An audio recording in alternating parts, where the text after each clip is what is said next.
Hi guys, in today's video, I will show you how to create a book trailer using LightMV. To start, go to your web browser and visit LightMV's website.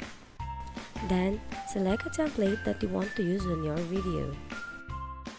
Next, upload your image by clicking the upload button at the right corner of the interface.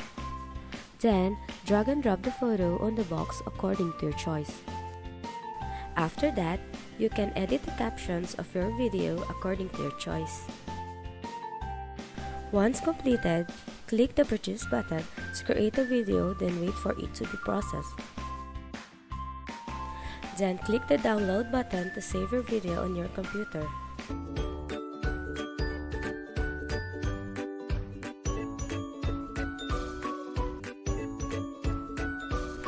That's how you create a book trailer using LightMV.